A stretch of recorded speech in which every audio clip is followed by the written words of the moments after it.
درود به شما دوستان عزیز، خوش اومدین همگی به کانال یوتیوب من. امروز در خدمتتون هستم با پارت دوم از آموزش بسیار زیبای این آویز ماندالایی که به صورت مستطیل شکل هستش.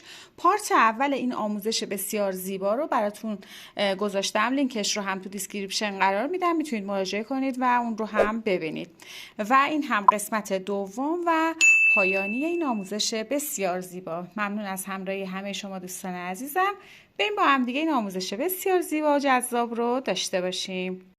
خب دوستان، برای رج بعدی ما قرار هست میشه رج 13. البته رج کاملی نیست، یعنی ما این یه قسمت این دور سه تا برگمون رو بافت میزنیم و همین این قسمت رو. حالا من میگم همون رج 13.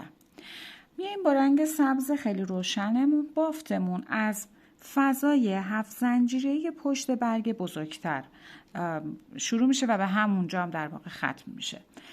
میام توی فضای 7 زنجیره‌ای یک پایه کوتاه میبافم و 1 2 3 4 5 6 7 8 9 10 11 12 تا زنجیره میزنم. خب زنجیره 12 رها میشه. از زنجیره بعدی شروع به بافت میکنم روی هر پایه یک کوتاه. 1 2 یعنی 11 تا پایه کوتاه میبافم. 3 4 5 6 7 8 9 10 و 11. به این صورت 11 تا پایه کوتاه بافتم. حالا میام توی همون فضای 7 زنجیره‌ای یک پایه کوتاه دیگه میبافم و 1 2 3 زنجیره میزنم توی همون فضا، یک پایه کوتاه میبافم. 12 زنجیره. 1 2 3 4 5 6 7 8 9 10 11 و 12. دوباره تکرار میکنم. یک زنجیره رها میشه. از زنجیره بعدی شروع به بافت میکنم. 11 تا پایه کوتاه. 2 3 صورت 11 تا پایه کوتاه بافتم. توی همون فضای 7 زنجیره یک پایه کوتاه میزنم، یک زنجیره و نخم رو قطعش میکنم. دوباره یه ساقه های اینجا تشکیل دادیم که بعدا دورش بخوایم بافت برگ رو کامل کنیم. خب به این صورت دقیقاً قسمت دیگه بافتمون هم این الگو رو تکرارش میکنیم. خب برای شروع رج 14 میایم از پشت بافتمون، ببینید این ساقه ای رو که الان اینجا بافتیم فضای زنجیره 5 زنجیره قبلش میام ابتدا یک پایه کوتاه میبافیم. حالا میایم روی این قسمت سبز کمرنگمون که بافتیم از روی اولین پایه کوتاهی که اینجا داریم ابتدا میایم اینجا یک پایه بست میزنیم و شروع به بست زدن میکنیم تا بالای بافتمون. 11 تا پایه بست میزنیم. 1 2 بست ها رو خیلی سفت نزنید. 3 4 5 6 7 عذر میخوام 7 8 9 10 و 11 تا پایه بست که اینجا زدیم. حالا 1 2 3 زنجیره میزنیم. میایم این قسمت زنجیره‌ای که ابتدا رها شده 2 تا پایه بلند نیمه میبافیم. 1 و 2. یکی میکنم، یک خوشه میبافم. 1 2 3 زنجیره تبدیلش میکنم به پایه پیکوت. 1 2 3 زنجیره و توی همون فضا یک پایه بست میزنم به این صورت. حالا روی پایه بعدی یک پایه بست، 1 2 3 4 5 6 زنجیره، 1 2 3 زنجیره رها، روی زنجیره بعدیش یک پایه بست میزنم، در واقع یک پیکوت، درست مثل الگویی هست که این قسمت بافته بودیم و همونجا میام یک پایه بلند میبافم. پایه بعدی یک پایه بلند، پایه بعد یک پایه متوسط، همونجا یک پایه کوتاه. 1 2 3 4 5 6 زنجیره، 1 2 3 4 روی زنجیره چهارم یک پایه بست، یک پیکوت و همونجا یک پایه بلند میبافم به این صورت. میام روی پایه بعدی یک پایه متوسط، همونجا یک پایه کوتاه. روی 5 تا پایه بعد هر کدوم یک کوتاه، 1 2 3 4 و 5. آخری که اینجا دارم این پایه رها میشه، میام در فضای 3 زنجیره‌ایش یک پایه کوتاه میبافم و در ادامه حالا میام این برگ بزرگی رو که اینجا داریم، این قسمت که برگ همرنگ هست و پررنگتر بافته شده رو، این قسمت رو میگیرم، یک پایه کوتاه میبافم و 1 2 3 4 5 6 7 8 9 زنجیره میزنم و زنجیره آخر رو رها میکنم، از زنجیره بعدی شروع میکنم، 8 تا پایه کوتاه، 1 2 3 4 5 6 و 7 و آخریش هم 8 تا پایه کوتاه این قسمت بافتم. دوباره میام توی همون فضای پشت برگ که یک پایه کوتاه بافتیم، یک پایه کوتاه دیگه میبافم به این صورت. حالا میام روی ساقه بعدی میخوام بافت رو یک پایه اینجا رها میشه و از روی پایه بعد 5 تا پایه کوتاه ابتدا میبافم، 1 2 3 4 و 5. پایه بعد یک پایه کوتاه، همونجا یک پایه متوسط، پایه بعد یک پایه بلند، پایه بعد یک پایه بلند، 1 2 3 زنجیره تبدیلش به یک پایه پیکوت و 1 2 3 زنجیره همونجا یک پایه بست میزنم.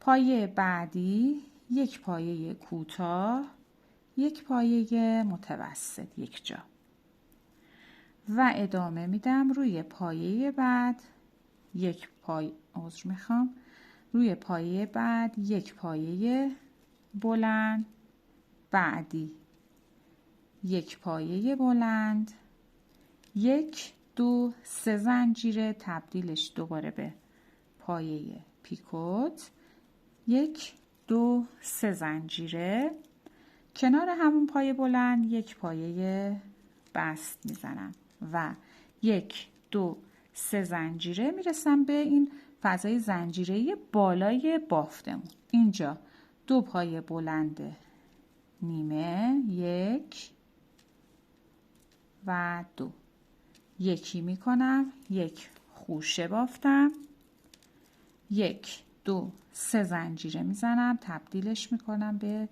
یک پایه پیکوت با یک پایه بستی که اینجا بافتم و 1 2 3 زنجیره میزنم، میام روی پایه بعدی یک پایه بست میبافم و روی پایه های هر کدوم یک پایه بست، جمعا 11 تا پایه بست. 1 2 این صورت 11 تا پایه بست رو که کامل کردم، در فضای زنجیره‌ای میام یک پایه کوتاه هم اینجا میبافم، یک زنجیره میزنم و نخم رو قطعش میکنم.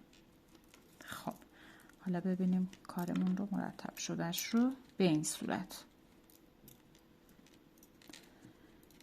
این گلبرگ، این در واقع برگی رو که ما به این صورت اینجا کامل کردیم، میایم سمت دیگه بافتمون، درست به همین شکل کامل میشه و در واقع بافت بهش میزنیم.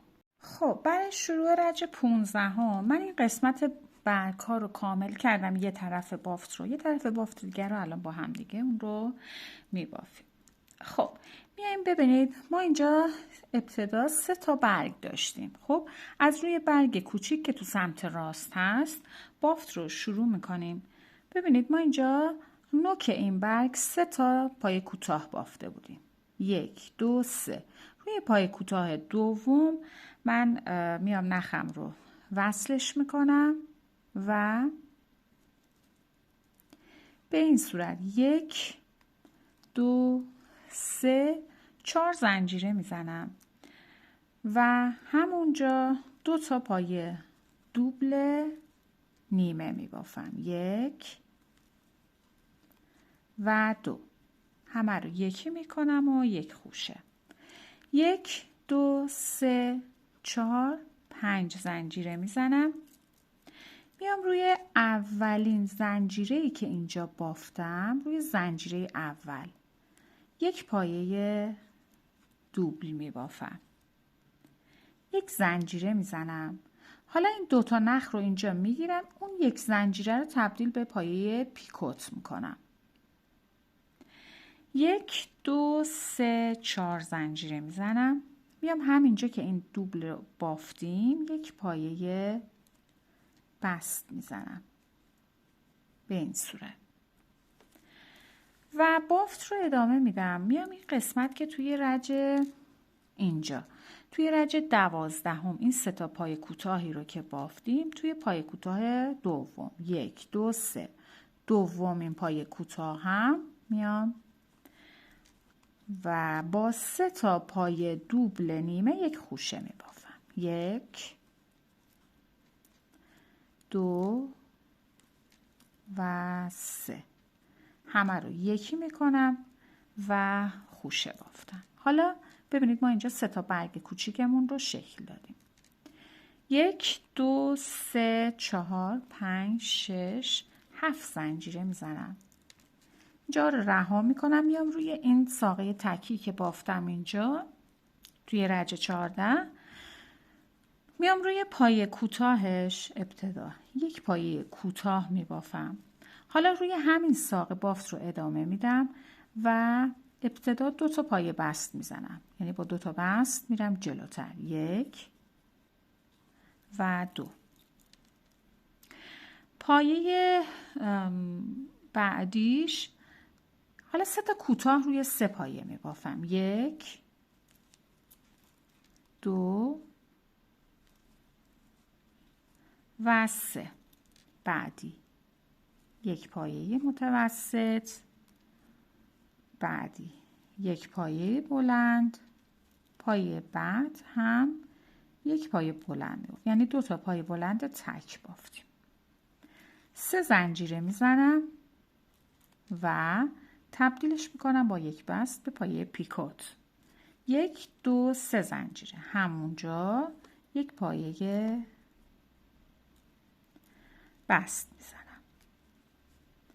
1 2 3 زنجیره میزنم. حالا میام در فضای زنجیره رها شده بالا 2 تا پایه بلند نیمه یک خوشه میبافم. 1 و 2 یکی میکنم. 1 2 3 زنجیره میزنم، تبدیلش به یک پایه پیکوت. 3 زنجیره و یک بست میزنم تو پایه بعدی به این صورت. 1 2 3 4 5 6 زنجیره، 1 2 3 4 روی زنجیره چهارمش یک پایه بست میزنم. پایه بعدی یک پایه بلند، پایه بعد یک پایه متوسط، 1 2 3 پایه کوتاه تکی بافتم و پایه بست میزنم، 1 و 2، یک پایه کوتاه. حالا 7 تا زنجیره، 1 2 3 4 5 6 7 زنجیره و میام این قسمت روی پایه کوتاه هایی که اینجا داریم توی رج 12، 1 2 روی پایه کوتاه دوم با 3 تا پایه دوبل نیمه یک خوشه می بافیم. 2 عذر میخوام و 3 همه رو با هم یکی کردم. 1 2 3 4 5 زنجیره میزنم و روی زنجیره اولش در واقع میام یک پایه پایه دوبل می بافم. به این صورت یک زنجیره میزنم، تبدیلش میکنم به یک پایه بست. این دوتا نخ اینجا رو میگیرم و یک پایه بست. 1 2 3 4 زنجیره میزنم و بست میزنم به همین جایی که این پای دوبل ها رو بافته بودیم و گلبرگ سوم رو هم شکل دادیم. خب دوم رو حالا در ادامه بافت میام روی این برگی که اینجا داریم روی زنجیر، ببین اینجا 3 تا پای کوتاه داشتیم دیگه، 1 2 3 پای کوتاه دومش میام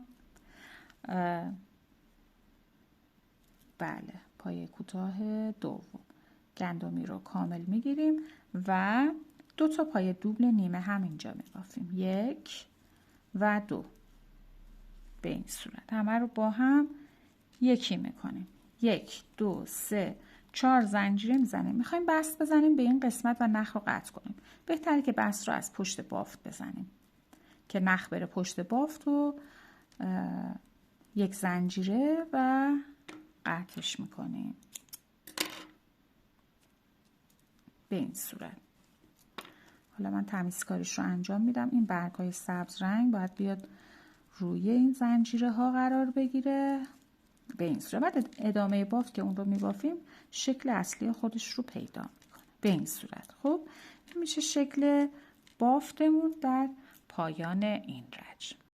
برای شروع رج 16 میایم با رنگ زمینه اصلی بافتمون کار رو دنبال میکنیم به این صورت که این برگ بزرگی رو که اینجا بافتیم پیکوت اول رو رها میکنیم، از روی پیکوت وسطی میایم بافت رو شروع میکنیم. ابتدا یک پایه کوتاه میبافیم و 1 2 3 4 5 زنجیره میزنم، میام توی پیکوت بعدی یک پایه کوتاه.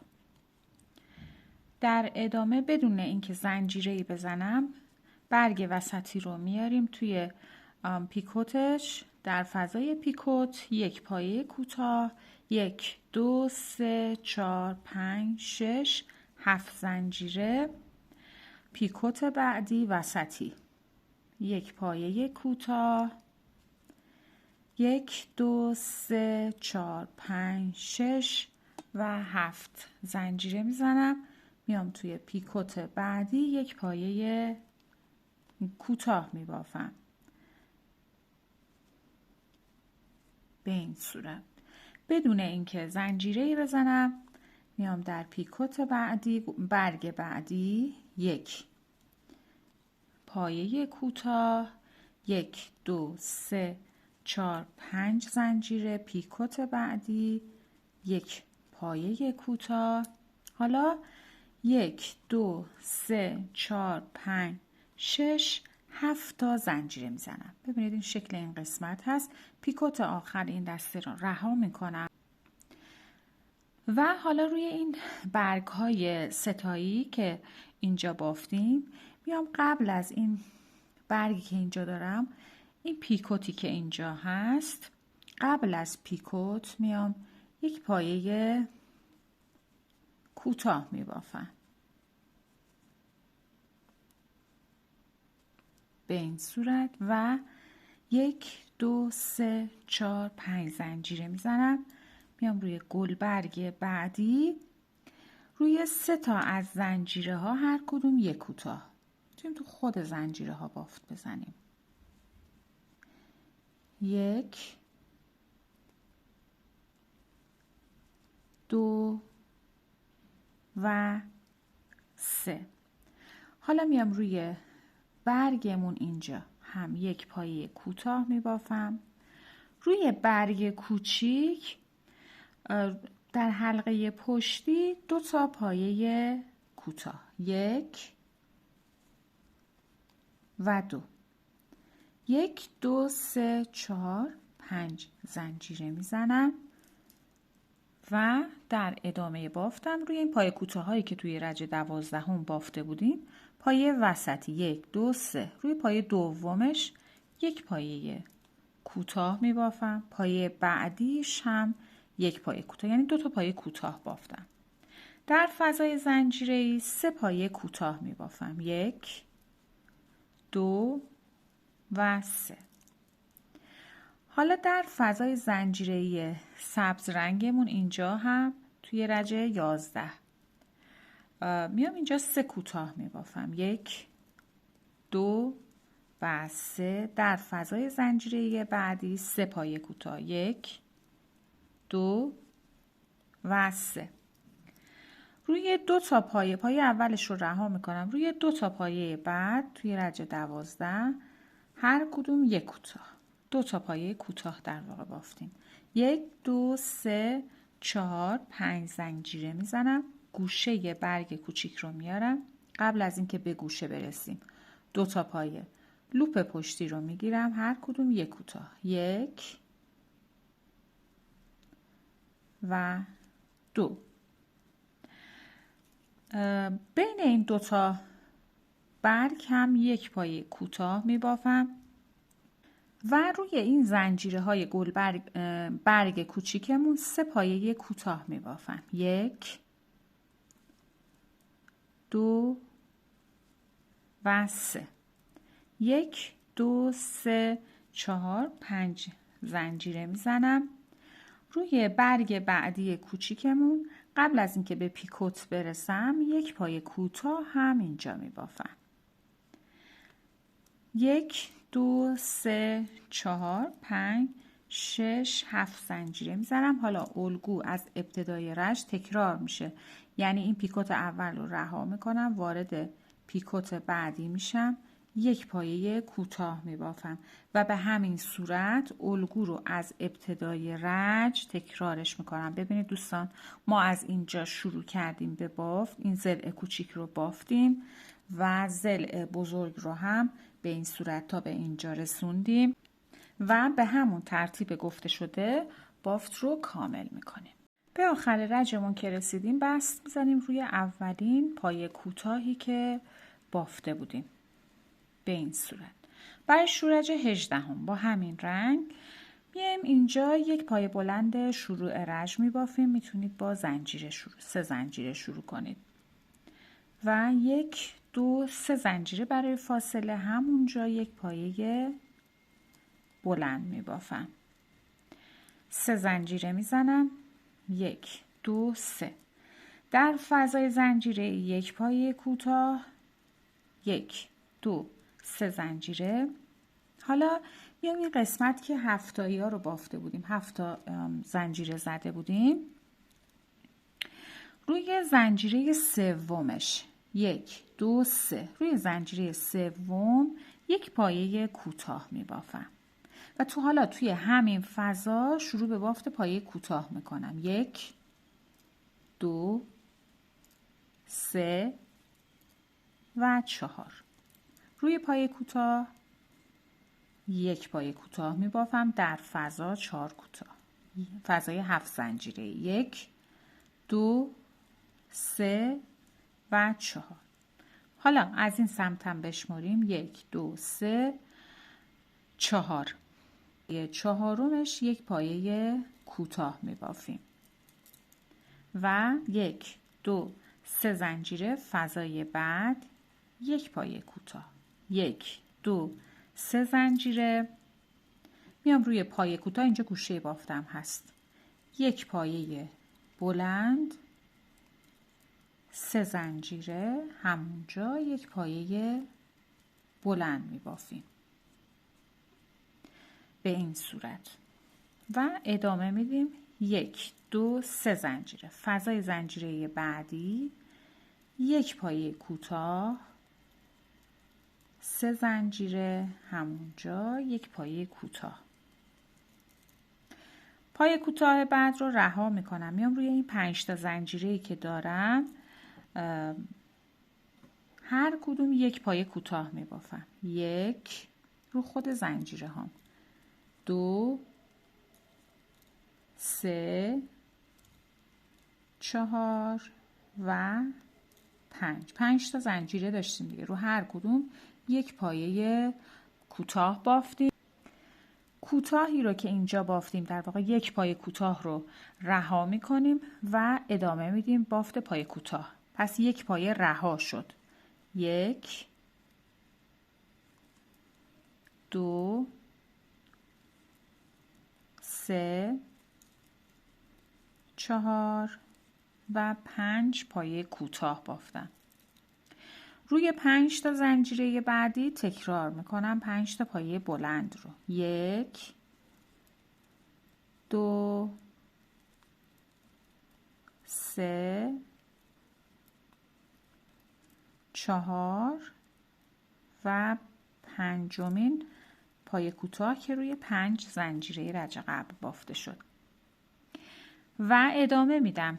یک پایه رو اینجا رها میکنم، از پایه بعد شروع میکنم 11 تا کوتاه میبافم، 1 2 3 4 5 6 7 8 9 10 و 11. یک pایه هم اینجا رها میکنمش و پس یک پایه، ببینید اینجا قبل از این شروع 11 تا یا رها شد، یک پایه هم که در آخر میمونه اون رو هم رها میکنیم، میرسیم به این 5 تا پایه کوتاهی که داریم، 5 تا زنجیره‌ای که داریم، هر کدوم یک کوتاه، 1 2 3 4 و 5 تا پایه کوتاه بافتیم.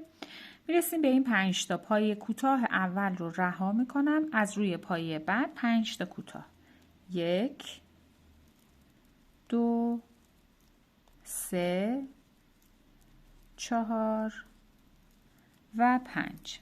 در فضای 5 زنجیره‌ای دوباره روی هر کدوم یک پایه کوتاه، 1 2 3 4 و 5 و در ادامه این پایه کوتاه رو رها میکنم. در فضای زنجیره‌ای بعدی میام یک پایه کوتاه، 3 زنجیره، یک پایه کوتاه، فضای 7 زنجیره‌ای هست و 1 2 3 زنجیره میزنم، میام روی پایه کوتاه، یک پایه بلند، 3 زنجیره، همونجا یک پایه بلند میبافم و الگو از ابتدای رج رو تکرارش میکنم. حالا اینم توی بافت بعدن گرفته میشه. ببینید از این قسمت شروع کردیم و تا به این قسمت رو بافت زدیم، درست ابتدای رجمون هست.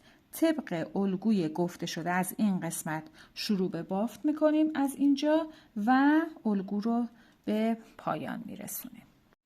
خب به فضای زنجیره در واقع آخر رجم که رسیدم، یک کوتاه و بافتم، دیگه 3 تا زنجیره نمیزنم. یک زنجیره میزنم و با یک پایه بلند به اولین پایه بلند شروع رجم، اگه 3 زنجیره بوده به زنجیره سوم با یک پایه بلند اون رو اتصالش میدم. میتونید رجهای بعدی رو هم با همین رنگ ادامه بدید یا اینکه قطعش کنید و با رنگ جدید ادامه بدید. برای شروع رج 18 یک زنجیره میزنم، توی همون فضا میایم یک پایه کوتاه میبافیم. 1 2 3 زنجیره. در فضای زنجیره گوشه میام یک پایه بلند میبافم، 3 زنجیره، همونجا یک پایه بلند، 3 زنجیره و یک پایه دوبل میبافم. پس گوشه بافتمون میشه یک پایه بلند، 3 زنجیره، یک پایه بلند، 3 زنجیره، یک پایه دوبل. حالا این پایه ها و فضاها رو رها میکنم، میام روی اولین پایه کوتاه هم یک پایه دوبل میبافم و 1 2 3 4 5 زنجیره میزنم. بافت رو ادامه میدم، 3 تا پایه رو رها میکنم، 1 2 3 پایه رها. پایه بعدی از پایه بعد شروع میکنم به بافت پایه کوتاه، 3 پایه کوتاه، 1 2 و 3. 1 2 3 4 5 زنجیره میزنم و در ادامه میام روی پایه دوبل پایه کوتاه این قسمت، آخرین پایه کوتاهش یک پایه دوبل میبافم به این صورت و در فضای این 2 تا فضا رو رها میکنم، میام در فضای زنجیره گوشه ابتدا یک پایه دوبل میبافم، 3 زنجیره، همونجا یک پایه بلند، 3 زنجیره، تکرارش میکنم، یک پایه بلند و 3 زنجیره میزنم، میام توی فضای زنجیره بعدی یک پایه کوتاه میبافم، 1 زنجیره میزنم و اینجا نخمون رو قطعش میکنم.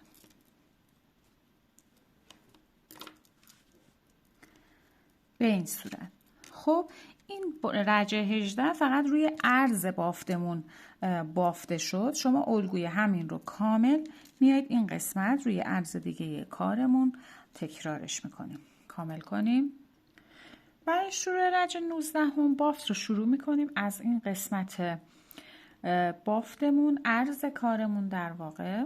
میایم از فضای زنجیره گوشه نخمون رو میتونیم وصلش کنیم، 2 زنجیره بزنیم یا یک پایه متوسط شروع رج ببافید. 2 زنجیره برای من به عنوان یک پایه متوسط، همونجا یک پایه متوسط دیگه میبافم و همونجا یک پایه بلند، تکرار میکنم، 2 پایه متوسط. پس 2 گوشه شد 2 متوسط، یک پایه بلند، 2 پایه متوسط.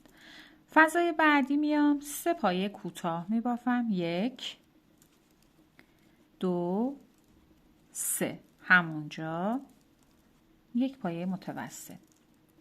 در فضای بین این 2 تا پایه دوبل یک پایه بلند میبافم. فضای بعدی یک متوسط، 1 2 3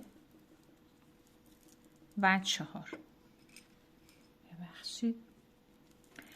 پایه بعدی یک پایه کوتاه، پایه بعد 2 پایه کوتاه یک جا می بافم، پایه بعد یک پایه کوتاه.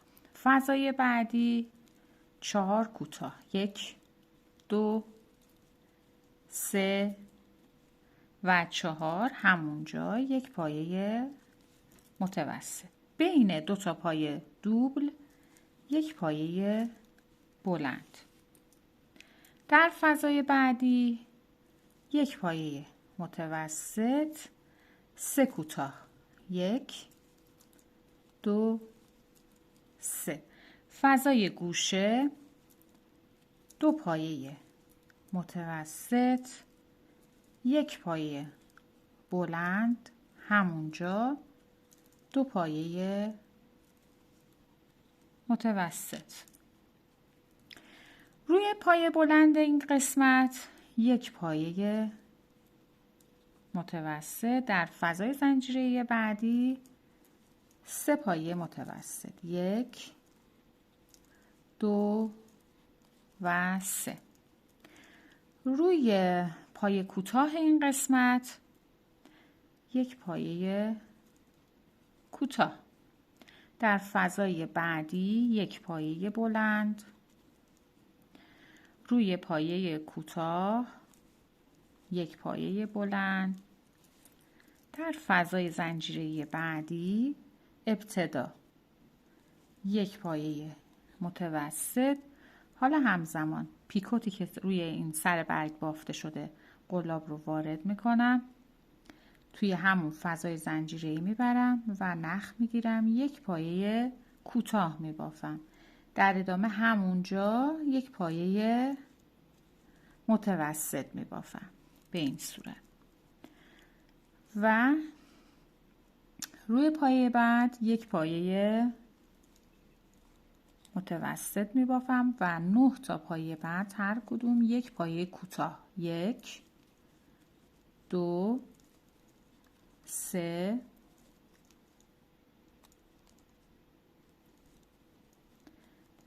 4 5 6 7 8 و 9. حالا 2 تا پایه بعد رو میخوام خوشه کنم، ببافم، در واقع دارم رج رو کاهش میدم پایه ها رو. هر کدوم 1 نخ میگیرم، 1 و 2، همه رو یکی میکنم، 1 خوشه. 3 پایه بعد هر کدوم 1 پایه کوتاه، 1 2 و 3. ادامه میدم 2 تا پایه بعد هر کدوم 1 نیمه کوتاه، نیمه، همه رو یکی میکنم و 4 تا پایه کوتاه میبافم، 1 2 3 و 4. 2 تا پایه بعد رو یکی میکنم، 1 و 2، 1 خوشه بافتم، ادامه میدم 4 تا کوتاه، 1 2 3 و 4. 2 پایه بعد رو یکی میکنم، 1 و 2، یکی میکنم، 1 خوشه. در ادامه 3 پایه کوتاه میبافم، 1 2 و 3. 2 پایه بعد رو یکی میکنم، 1 و 2. 9 تا پایه کوتاه میبافم، 1 2. 9 تا پایه کوتاه که بافتم، پایه بعد 1 پایه متوسط، در فضای بعدی 1 پایه متوسط و حالا پیکوت رو میاریم روی برگ، از داخل همون فضا نخ میگیرم، 1 پایه کوتاه، همونجا 1 پایه متوسط میبافم، روی پایه بعد 1 پایه بلند میبافم، در فضای بعدی هم 1 پایه بلند میبافم و روی اولین پایه که توی رج قبل بافتیم 1 پایه کوتاه، در فضا 3 پایه متوسط، 1 2 و 3. ادامه میدم روی پایه بلندم 1 پایه بلند میبافم،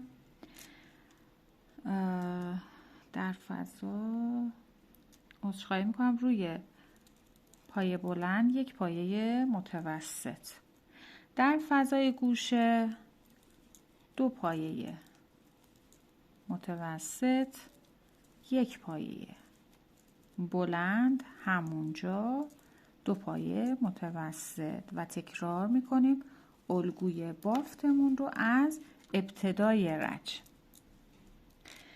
درست جای بافته شده که شروع رچ هست. به همین صورت گفته شده الگو رو کامل میکنیم، برگ ها رو جا نگذاریم، کاملش کنیم. در آخر رج بست میزنیم روی دومین زنجیره شروع رجمون.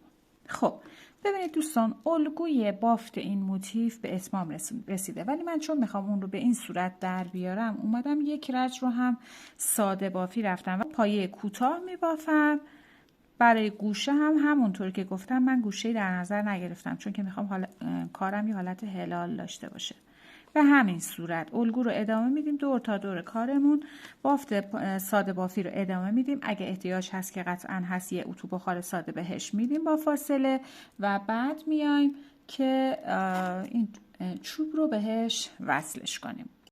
خب دوستان، من یک رج رو ساده بافی رفتم با پایه کوتاه، به بافتم گوشه ندادم برای این کاری که میخوام انجام بدم. حالا اگه شما قرار هست اون رو برای پتو یا هر چیز دیگه استفاده کنید گوشه به کارتون بدید، مثلا یک پایه کوتاه، دو زنجیره یک کوتاه یا حالا هر بافتی. خب ولی من چون میخوام اون رو آویزش کنم و کارم هلال بشه پس بهش گوشه ندادم. برای اینکه یا قطعه چوب دارم، حالا اگه شما تمیزتر داشتید تمیزتر، من حالا این چوبی بود که تو دسترسم بود. این بافتمون رو بهتر هستش که از پشت بافتمون ما چوب رو وصلش کنیم، به این صورت که من میام بالای بافتم ابتدا نخم رو وصلش میکنم. بهتر هستش که به این صورت وصل کنم، البته گره پشت بافت نمونه. خب و چوب رو میاریم به این صورت، ابتدای بافت رو به این صورت یک بست میزنم. میام توی پایه بعدی، خورده حالا شاید راه دست نباشه ولی نه اینجوری نیست که نشه، نخ میگیرم یک پایه کوتاه. میتونید توی هر پایه ببافید، میتونید یکی در میون ببافید کشیده تر، یک پایه کوتاه و به همین صورت.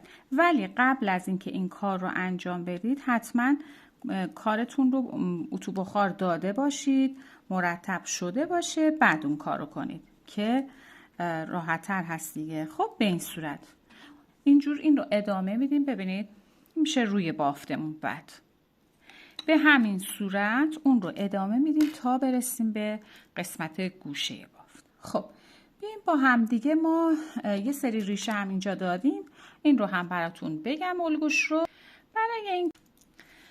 برای اینکه ریشه ها رو بزنید، حالا شما من الان این اندازه برای من کفایت میکنه. خب اون رو قیچی میکنم و دوباره دلاش میکنم. حالا اگه دوست دارید بلندتر باشه، حجیمتر باشه دیگه، هم نختون رو بلندتر بگیرید هم دورش رو. به این صورت این قسمت و دلای بسته رو بازش میکنم. خب و در ادامه حالا این روی بافت من هست، برای اینکه اون گره زیباتر بیفته روی بافت میام پشت کارم و نخ رو قلاب رو وارد میکنم و یک دور دوباره از توی حلقه در میارم.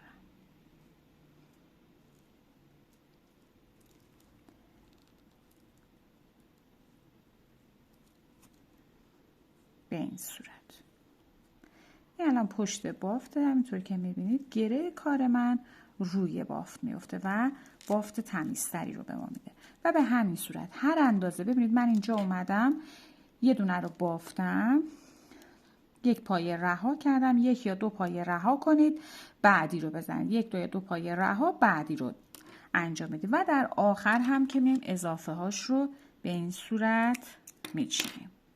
خب به این شکل در میاد. حالا من اینو الان کوتاه بافتم، میبینید میتونید بلندتر داشته باشید، حجیمتر داشته باشید و هر اندازه‌ای که خودتون دوست دارید. خب عزیزان، امیدوارم از این آموزش بسیار زیبا و تزئینی هم لذت برده باشید. من این رو حالا آماده میکنم، به چوب وصل میکنم و ریشه های اون رو میزنم و در ادامه عکسش رو براتون میذارم.